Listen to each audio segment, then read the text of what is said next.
ये है दैनिक प्रातःकाल का डिजिटल एडिशन प्रातःकाल लाइव।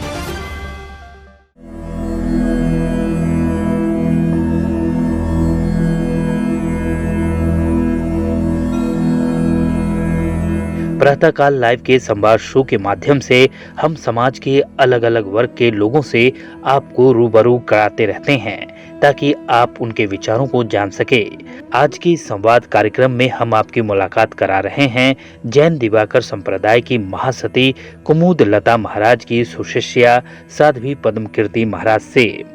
वास्तुशास्त्र में गहरा अध्ययन कर चुकी और वास्तु समस्याओं के निदान के लिए मार्गदर्शन देने वाली साध्वी पद्मकीर्ति महाराज का जन्म महाराष्ट्र के अहमदनगर जिले में हुआ था और बाद में जैन दिवाकरीय संप्रदाय के साथ जुड़ी और संयम पाठ अंगीकार करके मानव जाति के कल्याण का कार्य कर रही हैं। उन्हें भारत सहित तमाम पश्चिम देशों की कई यूनिवर्सिटीज द्वारा डॉक्टरेट की उपाधि से नवाजा जा चुका है। वर्तमान में मुंबई के गोरेगांव स्थित मेवाड़ भवन में उनका चातुर्मास चल रहा है, जहां उनके साथ संवाद साधा है हमारे संवाददाता मनीष पालीवाल ने, जो आपको निश्चित ही पसंद आएगा।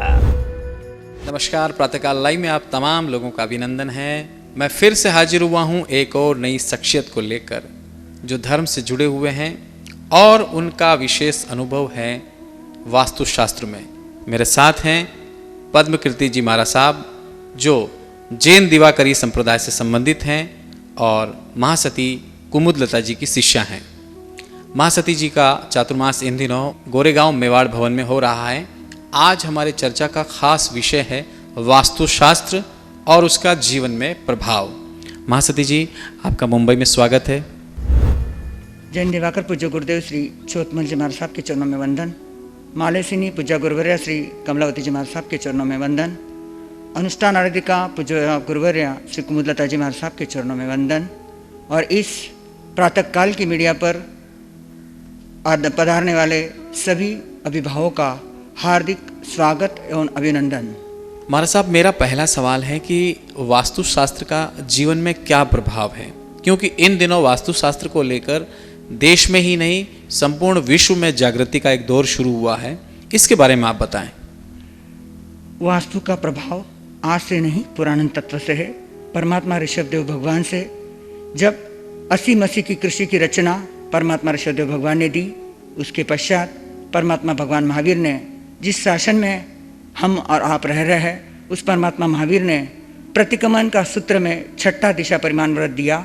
वहाँ से आज से नहीं पुराण तत्व से यह वास्तु का प्रभाव है। महासती जी, वास्तुशास्त्र में दिशाएं कितनी होती हैं और उन दिशाओं का क्या क्या महत्व होता है?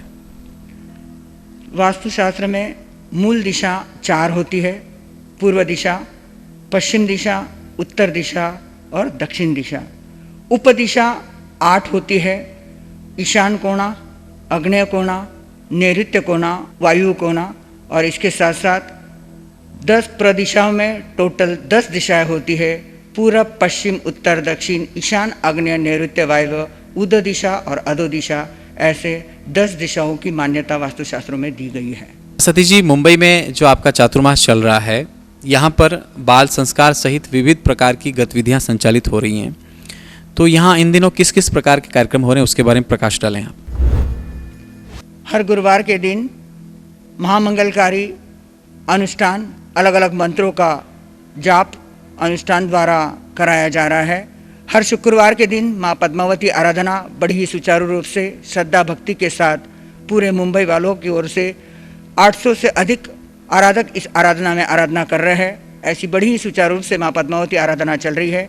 विशेषतया मोक्ष ATM बॉक्स 65 छंद का कार्ड, इधर डालो 65 और आपके ATM में पाओ पैसा, इन भावनाओं को लेकर यहाँ पर 12 पैसेटिया का एक ATM कार्ड है। 12 पैसेटिया गिने, 12 टिक करे और ATM बॉक्स में अपना ATM कार्ड डाले। जरूर आज सप्ताह के हर बुधवार के दिन उसका लॉकर खुलता है और उसमें लकी प्राइज़ के रूप में लकी प्राइज़ दिया जाता है। ऐसी ही बड़ी ही सुचारू रूप से यह नए नए प्रोग्राम, नए नए कार्यक्रम मेवाड़ भवन में सुचारू रूप से चल रहा है। महासती जी, आपका बाल्यकाल कहाँ बीता, आपके माता पिता और इस वैराग्य को ग्रहण करने का विचार कैसे आया, उसके बारे में प्रकाश डालें आप। मेरा बाल्यकाल आचार्य आनंद ऋषि जी महाराज साहब की पुण्यधरा अहमदनगर में मेरा जन्म हुआ। उस अहमदनगर से माँ आशा और पिता वसंत लाल जी की कुक्षी से मेरा जन्म हुआ और वो डूंगरवाल परिवार के संस्कार, धार्मिक संस्कार लेकर मैं पली पोसी बड़ी हुई। मैंने शैक्षणिक DTL diploma in taxation law किया, CA फाउंडेशन किया और मेरे जीवन में मानो 1998 का वह वर्ष, जहाँ चतुर्मास का वर्ष मेरा लाइफ टर्न ऑफ लाइफ हो गया, जहाँ मैं भौतिकता के चकाचौंध में मैं डूबी हुई थी। दुकान की मेरे शॉप का नाम संसार सुविधा, जो संसार की दुनिया में मैं दौड़ते चली जा रही थी। उसी दौरान 1998 में अनुष्ठान आराधिका पूज्य श्री कुमुदलता जी महाराज साहब का वर्षावास अहमदनगर की धर्मधरा पर हुआ और मेरे जीवन में मानो टर्न ऑफ लाइफ हुआ और मैं धर्म के मोड़ पे अग्रसर हुई और समय अनुसार वैराग काल पूर्ण कर कर मैं 2007 में गुरुवर्या के पास दीक्षित होकर मैंने PhD करी, यंत्र मंत्र तंत्रों में PhD कर कर डॉक्टरेट करी और उसके पश्चात ग्लोबल यूनिवर्सिटी फ्रॉम अमेरिका से हमें देवगुरु धर्म की कृपा से एक डॉक्टरेट अमेरिका से भी मिली। यह सब प्रभाव गुरुदेव एवं गुरुजी जी महाराज के आशीर्वाद से इस संयम पद की पथिका को, इस कुमुद की पथिका को, इस कमला के उपवन को हम आगे बढ़ाने की कोशिश इस गुरुदेव के आशीर्वाद से ही आगे बढ़ा रहे हैं। माँ सती जी, बिल्कुल आपके जीवन को जानकर हम सभी धन्य हुए। मेरा अगला जो सवाल है वो वास्तुशास्त्र से ही जुड़ा हुआ है। वास्तु पुरुष क्या होता है और वास्तु पुरुष किस प्रकार से जीवन में काम करता है? वास्तु पुरुष जो वास्तु की अपेक्षा से नॉर्थ ईस्ट कॉर्नर से वास्तु पुरुष का सर होता है और साउथ वेस्ट में उसका पैर होता है। बीच का ब्रह्मस्थान पेट के स्थान से वह थोड़ा ऊपर होता है। ऐसा वास्तु पुरुष का एक चित्र आता है, वो चित्र आपने कभी देखा भी होगा। वास्तु का अपने जीवन में बड़ा प्रभाव होता है। अगर देखा जाए तो अगर एक स्वस्तिक आपने कभी देखा होगा, ये स्वस्तिक भी एक वास्तु है। जिस प्रकार स्वस्तिक का अगर आपने कभी चित्र देखा या स्वस्तिक आपने किया होगा, क्योंकि हर धर्म में स्वस्तिक को पूजनीय माना है। शुभ कार्य में पहले स्वस्तिक किया जाता है और शुभ कार्य की शुरुआत की जाती है। वह स्वस्तिक भी एक वास्तु है। स्वस्तिक का अगर टॉप लेवल अगर ईस्ट है और नीचे अगर वेस्ट है, साइड अगर नॉर्थ है और ये साइड अगर क्या है साउथ है, तो ये नॉर्थ ईस्ट क्या है खुला है, अग्नि कोना बंद है और उसके बाद जो साउथ वेस्ट है, साउथ वेस्ट थोड़ा नीचे की ओर जोर लगाकर है और वायु कोना फिर से एग्जिट की ओर है। तो स्वस्तिक भी एक वास्तु है। आपकी 4 व्हीलर भी क्या है एक प्रकार की वास्तु है। नॉर्थ ईस्ट वेस्ट साउथ अगर 4 व्हीलर की देखा जाए तो हमेशा ड्राइवर की बाजू की साइड जो होती है वो क्या है खाली होती है और ड्राइवर क्या है अग्नि गाड़ी का इंजन हमेशा अग्नि कोने में होता है। साउथ वेस्ट हमेशा भारी होता है और एग्जिट वायु कोने में होता है। ऐसी गाड़ी भी एक वास्तु है। अपनी जीवन का शरीर की बॉडी भी क्या है वास्तु है। उसी प्रकार अगर वास्तु पुरुष अपने वास्तु में अगर कोई डिफेक्ट है तो उसे अपने परिवार में अपने जीवन में धर्म क्रियाओं के माध्यम से अगर उसे जोड़ा जाए, उसके घर परिवार का वातावरण अगर शुभ किया जाए तो जरूर जीवन में कुछ न कुछ मानसिक शांति आ सकती है। कहते हैं वास्तु शांति के साथ जीवन में वास्तविक शांति होना जरूरी है। जब जीवन में वास्तविक शांति आ जाएगी तो जरूर मन में जीवन में शांति होना बहुत ज़रूरी है। ये वास्तु अगर बराबर है तो घर के जीवन की, क्योंकि कहते हैं जैसी दिशा वैसी दशा। व्यक्ति के जीवन में दिशा सही है तो उसकी की जीवन की दशा भी सही है। तो जरूर उस वास्तु को ध्यान में रखते हुए अपने जीवन में या घर परिवार में कुछ चेंजेस अगर करना चाहो तो अच्छे से अच्छा वास्तु तज्ञ का आप परामर्श कर कर उसके जीवन में आप चेंजेस ला सकते हैं, वास्तु में आप चेंजेस ला सकते हैं। माँ सती जी, आप उत्तर से लेकर दक्षिण तक की यात्रा कर चुके हैं, अनेक शहरों में गए हैं। मुंबई शहर का वास्तुशास्त्र क्या कहता है? मुंबई का अधिकतर देखा जाए, निश्चयकारी नहीं बोलूँगी, लेकिन अधिकतर देखा जाए मुंबई थोड़ा सा टेढ़ा है। हर एक चीज़, हर एक व्यक्ति के वो बिल्डर्स जो बिल्डिंग बनाते हैं, जो वास्तु बनाते हैं, जो घर बंगला बनाते हैं, वो तो थोड़ा क्या है अगर टेढ़ा सीधा अगर करे तो ज़रूर उसकी वास्तु उसे संभालने में बड़ा ही योगदान हो जाएगा। जिस तरह अगर नॉर्थ ईस्ट, क्योंकि सूरज भगवान मुंबई के थोड़े क्रॉस में आते हैं तो हर एक वास्तु थोड़ा सा क्या हो जाता है, क्रॉस में आता है, उस कारण थोड़ा अगर चेंजेस आ जाता है।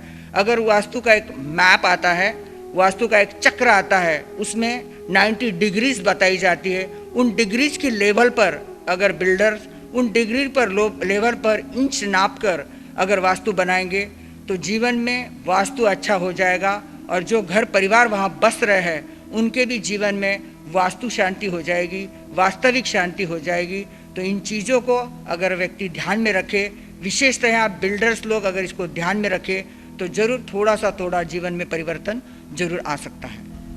अक्सर महाराज साहब ये कहा जाता है कि हम तो 10 पीढ़ियों से 12 पीढ़ियों से इस मकान में रह रहे हैं या इस महल में रह रहे हैं, लेकिन हमारे पूर्वजों के साथ तो समस्या नहीं आई, और जैसे ही हम इसमें रहने आए हैं और हमारे साथ समस्याओं का अंबार है, तो ये क्या कारण होता है? आपने सही कहा, क्योंकि जब तक पुण्यानुबंधी पुण्यकर्म आपके है तब तक आपकी पुण्यवानी आपके साथ चली। पहले पुराने ज़माने में छोटे छोटे गांव में मकान बड़े होते थे, लोगों के दिल भी बड़े होते थे और घर में रहने वाले लोग भी ज़्यादातर होते थे। किस समय बड़े बुजुर्गों का आशीर्वाद आपके सर पर रहता था, मेंबर ज़्यादा होते थे, इस कारण जॉइंट फैमिली भी होती थी। तो किसके पुण्यवानी से, किसके पग फेरे से मानो घर परिवार चलता था वो उन्हें पता नहीं होता था। बड़े बुजुर्ग लोग धर्म आराधना में खूब करते थे, तो उनकी पुण्यानुबंधी पुण्यकर्म हर परिवार के मेंबर और सदस्य के साथ चलते थे। आजकल हो गई, दिल भी छोटे हो गए, फैमिली भी छोटी हो गई। उस फैमिली छोटी होने के कारण पुण्य कर्म कम हुए और पाप कर्म का क्या हो गया, ज़्यादा हो गया। तो जहाँ पापानुबंधी पाप आएंगे तो काल, क्षेत्र और भाव तीनों का प्रभाव अपने जीवन पर पड़ता है। अगर उस युवक के जीवन में अगर समय खराब है तो उसका, और काल खराब है, क्षेत्र भी खराब है, तो उसके भाव भी क्या हो जाएंगे, उसके खराब हो जाएंगे।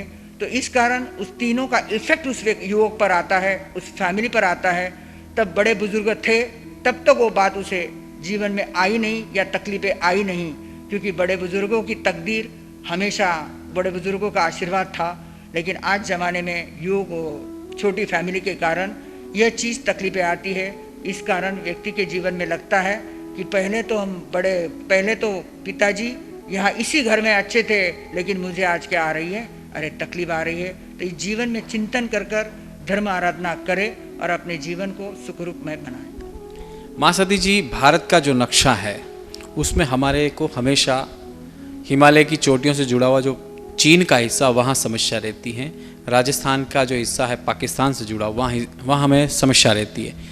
तो ये क्या कारण है? इसके पीछे भी कोई वास्तु का कारण है? हमारे भारत के नक्शे में भी अगर देखा जाए तो जहाँ पानी होना चाहिए था वहाँ पहाड़ हो चुका है, और जहाँ पहाड़ होना चाहिए था वहाँ पानी हो चुका है। जिस तरह हम अभी साउथ की यात्रा करके आए, लोग कहते हैं साउथ में बड़ा धन है। मैं हमेशा कहती हूँ साउथ में धन जरूर होगा, क्योंकि वो साउथ वेस्ट में हमेशा नैऋत्य कोना होता है, और कुबेर वास्तु की अपेक्षा कुबेर देवता साउथ वेस्ट में बसते हैं। इसीलिए साउथ क्या है, हेवी भी है, भारी भी है, और साउथ में हमेशा क्या होता है, अरे धन दौलत की शोहरत की बढ़ोतरी होती है। और परमात्मा भगवान महावीर ने भी कहा है, जब ये 5वें अरे का अंत होगा तब धर्म बचेगा तो साउथ में बचेगा। जहाँ धर्म होता है वहाँ हमेशा धन में बढ़ोतरी होती है। तो यह साउथ हमेशा बाहरी रहेगा और साउथ हमेशा धन दौलत से भरा रहे। हिमालय में पहाड़ होने के कारण, वेट होने के कारण, जबकि हिमालय ईस्ट की तरफ होता है, वहाँ पानी रहना चाहिए, तो वहाँ पहाड़ है। जहाँ नॉर्थ ईस्ट में गड्ढा होना चाहिए, नीचे होना चाहिए, वह ऊपर की हो रहा है। उस कारण तकलीफें हिमालय की चोटी पर आ सकती है। राजस्थान एक इंडिया की अपेक्षा से राजस्थान एक अग्नि कोने का कॉर्नर हुआ, और अग्नि में ज़्यादा अग्नि होती है तो वहाँ सूखापन रहता है। तो उस सूखेपन के कारण वो राजस्थान थोड़ा सूखा रहता है, और वहाँ पर हवा ज़्यादा रहती है, इस कारण वह सूखापन वहाँ महसूस होता है। प्रातःकाल के तमाम दर्शकों को आपने बहुत अच्छी जानकारी दी। मुंबई के श्रावक समाज को क्या कहना चाहेंगे, क्या धर्म संदेश देना चाहेंगे? मुंबई पहले ही आर्थिक नगरी है। काश मुंबई वाले आर्थिक नगरी के साथ जीवन का अर्थ समझ जाए, अर्थ का सदुपयोग भी समझ जाए, और जीवन के अर्थ को समझ जाओगे तो कहते हैं अर्थी उठने से पहले जीवन का अर्थ जो समझ लेता है वो अपने जीवन को सफल कर देता है, सार्थक करता है। ऐसे ही मुंबई वाले धर्म आराधना करने में, क्योंकि धर्म करोगे तो धन अवश्य मिलेगा। मुंबई वालों के लिए विशेषता कहना चाहूँगी, यह मेवाड़ भवन का एक ये सुंदर सा चतुर्मास, अनुपम चतुर्मास आपके सामने है। बड़े बड़े अनुष्ठानों के माध्यम से, जब तब साधना के माध्यम से ये अनुष्ठान का आगे दौर बढ़ रहा है। जो 25 सितंबर को होने वाले महामंगलकारी अनुष्ठान में जो राहु केतु का अनुष्ठान, अरिष्टनेमी पार्श्वनाथ भगवान का अनुष्ठान 25 सितंबर को होगा, उस अनुष्ठान में अपना भाग लेकर अपनी कर्म निजरा करे। कहते हैं अरिष्टनेमी का जाप करने से जीवन के अनिष्ट दूर होते हैं और पार्श्वनाथ का जाप करने से रिद्धि सिद्धि मिलती है। तो ये आराधना कर अपने जीवन में सफल करे और सार्थक करे।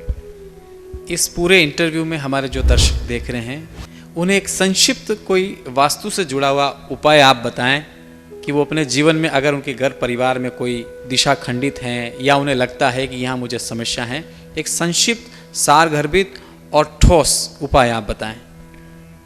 देखिए, कोई अगर ज़्यादा ही वास्तु खराब है तो उसे वास्तु परामर्श के पास जाकर जरूर सलाह मशवरा करना चाहिए। लेकिन उतने में अगर वास्तु अगर ठीक करना चाहते हैं तो जो मैंने स्वस्तिक का रूप बताया, वो स्वस्तिक जहाँ वास्तु का डिफेक्ट है, उस डिफेक्ट की जगह ऊपर की ओर अगर आप, या मेन एंट्री में स्वस्तिक बिना कट से कुंकू से अगर स्वस्तिक लगाओगे, स्वस्तिक का चित्रण करोगे तो जरूर कहाँ न कहाँ पॉजिटिव वाइब्रेशंस आ सकते हैं। घर के वातावरण शुद्ध करने के लिए जरूर घर में धार्मिक वातावरण हो, उसके लिए परिवार के रूप में परिवार के साथ कुछ न कुछ कार्य, प्रार्थना, जाप, मंत्रोपचार परिवार के साथ प्रकट रूप में करोगे तो घर के वातावरण क्या हो जाएंगे, शुद्ध हो जाएंगे।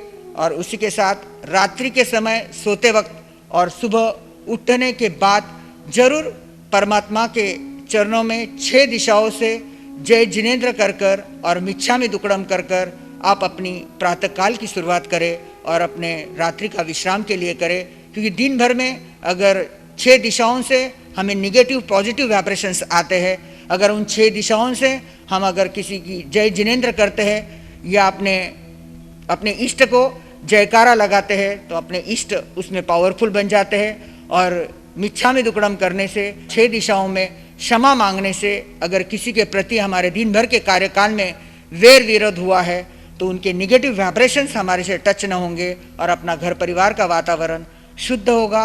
अगर ऐसे छोटे से टिप्स अगर आप अपने जीवन में अपनाओगे, जैसे अगर घर में अगर कोई नल चल रहा है और वो टिप टिप टिप टिप चल रहा है तो याद रखना लक्ष्मी का नाश हो रहा है। वेस्टेज पानी न कर उस नल को जरूर से जल्दी क्या किया जाए, सुधार दिया जाए। अगर आपके घर की खिड़कियां या दरवाजे कर अगर बज रही है, वो भी एक क्या है, आपके वास्तु का डिफेक्ट है। उस कारण घर में कर घर के अंदर के व्यक्ति, रहने वाले व्यक्ति भी क्या होते हैं, अरे एक दूसरे के साथ कलह हो जाता है। तो जरूर उसको हम सुचारू रूप से, सही ढंग से, जो भी उसका उपचार है या जो भी उसमें तेल वगैरह डालना है, जो भी उसका कार्य करके उसको अगर ठीक ढंग से रखोगे और विशेषतः घर में शुद्धता ध्यान रखे, घर की अगर शुद्धता रहेगी तो घर के वाइब्रेशन शुभ भाव होंगे, शुभ स्थान होगा, शुभ भाव होंगे तो उसका शुभ लाभ भी आपको होगा। तो जरूर इन छोटी छोटी टिप्स के ऊपर आप अगर ध्यान दोगे तो आपका घर परिवार के वातावरण सफल रहेंगे, शुभ रहेंगे और आपका जीवन भी शुभ रहेगा। इन्हीं मंगल भावनाओं के साथ जय महावीर। आपका बहुत बहुत धन्यवाद। तो दोस्तों, ये थे साध्वी पदम कीर्ति महाराज, जिन्होंने वास्तुशास्त्र पर हमें बहुत सारे टिप्स दिए। अगली बार और मिलेंगे ऐसे ही महान हस्तियों के साथ। बने रहें प्रातःकाल लाइव के साथ। जय हिंद, जय महाराष्ट्र।